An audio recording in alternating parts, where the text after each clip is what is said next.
Hi. Perhaps one of the most useful and self-evident instruments for our own progress is the iris. I have not discovered anything that is so accessible and useful in the long run as the composition of the iris and its many parts. It is a very long-term fingerprint of how we operate. So I really encourage you periodically to re-examine your own iris again, even the comparison of left and right and so on, and apply some of the more recent information to how to utilize it. Now, it starts out with there being basically two types. When I'm doing consultations, I usually divide every person into one of two types first. Is it some form of a flower, which is a typical emotionally responsive person, or is it a brown dot type analytical thinking jewel function? Because everyone is divided into one of these two categories. Then the secondary two categories is the stream constitution and the shaker constitution, which is a mobilization of action, which is the use of movement or gestures, change, and then the more concrete, if you will, more cohesive is the stream type. And I'm not going into, in this moment, illuminating their individual attributes, but suggesting to you that you are very strongly shaped by your iris. Now, I've wondered for a long time, do we shape our iris or does our iris shape us? That's still a, existential question to answer, but for now, my answer is yes. The genetics of your iris shapes you, so you fit inside of the genetic lineage that you occupied when you were conceived.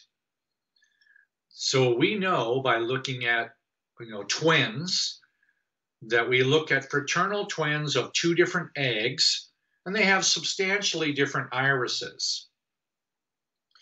Even though they have the same mother and father and the same biochemical environment, they have a very different constitution, and they have corresponding personalities to match those constitutions. So I'm saying, take this opportunity to know yourself better. Yes, you are strongly influenced and shaped by your genetics, but you're not bound to it. You're shaping the genetics for future generations by your choices. So you can liberate, more so, future generations by engaging more of what you are. You're transmitting your own desire to feel, to understand, and to grow, and to embody, and to change. You are now imprinting that on all future generations. That's a very significant and wise thing to do. Now, I would urge you to consider that you have all four constitutional types operating all the time. Yes, you are a flower emotional pattern, and you have the ability to be able to feel and express imagination and feelings. Yes, you do have an aware, capable mind that can break things down into smaller units if you want. Yes, you have an analytical mind somewhere inside of you, and you have an emotional mind, and they're always there. It's not like you're one and you don't have the others. That's just not true. You have all four operating all the time. But the only way you're actually going to engage the other three, that is part of your process, is to engage them consciously. So, for example, if you're a feeling-oriented type dominantly, and that's the one that you use your personality through, yes, you've got to learn how to focus, be alert, be clear, be decisive, examine more clearly, discover all the things about what a jewel likes to do. What does a jewel like to do? Break things apart. They like to do in a linear fashion, breaking things apart into smaller and smaller pieces, usually in a desire to want to understand or utilize or explain or teach in some form. The flower is always engaged, and I don't mean to offend the flower types, by the way. They're actually engaged in making bubbles. They make lots of bubbles, and they're making imaginative, feeling-oriented experiences in spatial perception. Whereas the jewel is making things in a linear sequence by breaking them apart. So you have bubbles, then you have fragments. Bubbles are a form of fragments, don't get me wrong. So flowers like to think that they are multi-processing, or they have, different ideas all the time. Yes, if you combine these two opposites, magnetic and electro, you have energy. Focus, clarity, intention, the desire to want to grow in truth, leads to an increase of emotional experiences and even imagination. So these two work together all the time. You want more of this one? Do more of this one. You want more of this one? Do more of that one. Which literally means learn how to be aware of your own substantial genetic habits, and then intentionally go beyond the boundaries of your habits. So, for example, you have a kinesthetic postural importance, meaning your body shape is a long-term pattern. Your bone structure, whether it's yin or it's yang, it's large, it's small, it's skinny, it's large. There's typically a kinesthetic stream structure that holds things together in its current form. Kinesthetic. Opposite that cohesive consolidation is mobility, change. This one's like gravity. This one's like dark matter.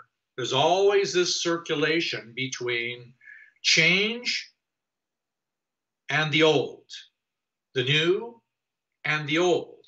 These two work with each other. This is very important because it holds together the cohesiveness of your sense of embodiment and belonging. The other one accelerates your progress into the future. Now, the rate of that progress is really up to you. And the utilization of the memory of one's body, sense of community, and or belonging is really up to you. Each one of these four are expandable. You have all four. Now, I'm just giving you four here, but we could easily combine these two, and that's called shaker flower. We could combine these two, and that's called stream jewel. Yes, stream jewel, shaker flower, but you have also two here. You have jewel and shaker, you have shaker jewel. Over here, you have stream and flower, you have stream flower. You have now 8. I know this is kind of confusing. How can you be 8 different parts of you all the time? That's the goal.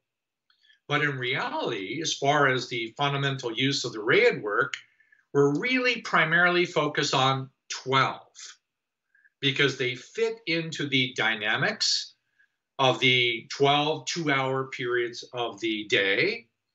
and it fits into 12 when it comes to a year and the months of the year and the months of the season. There are 4 seasons that correspond to these 4 compositions. So we'll primarily focus on 12.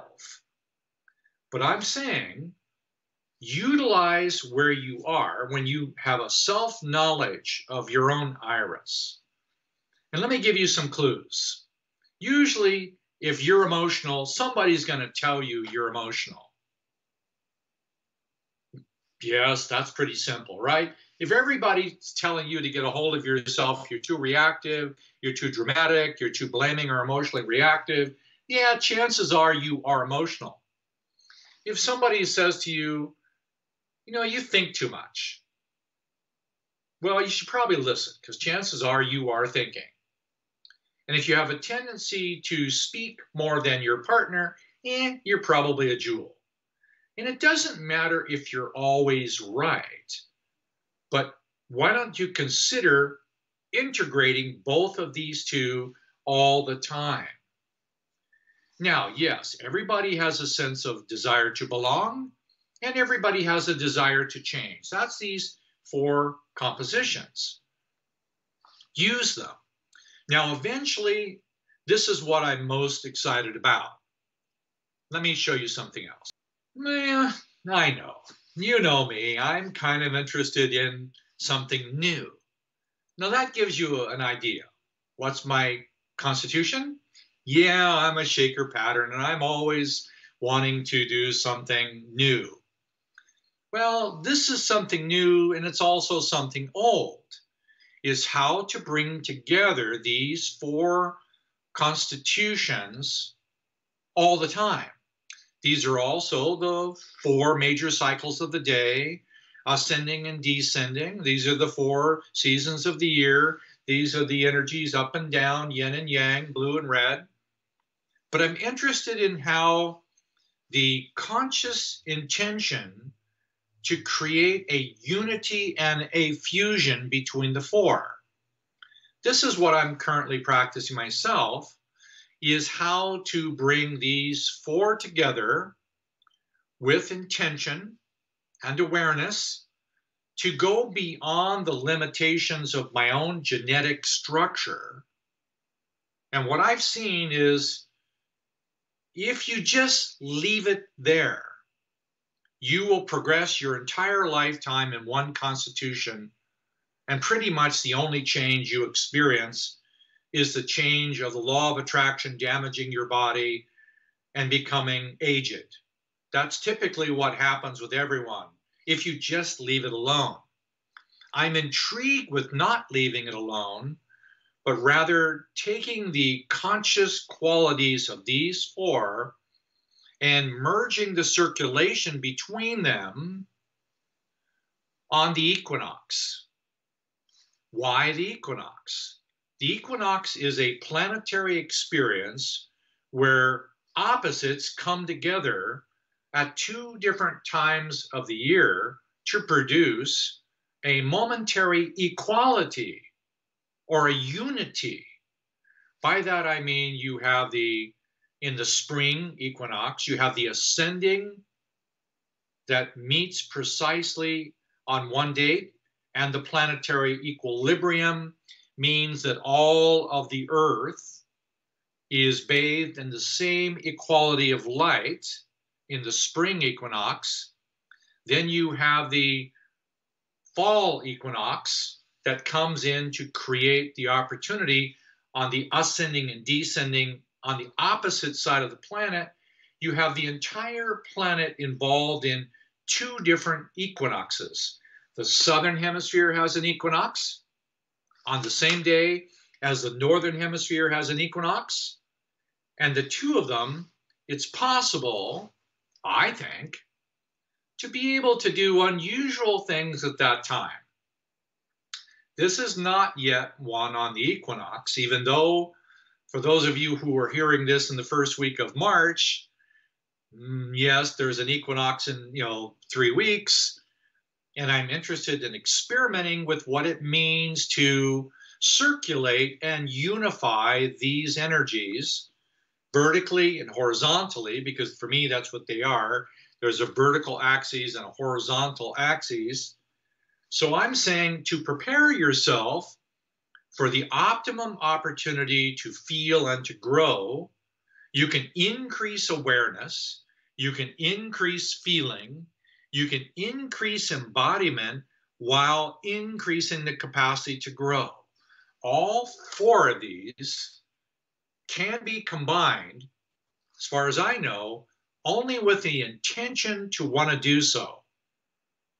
The sincere desire to do all four simultaneously.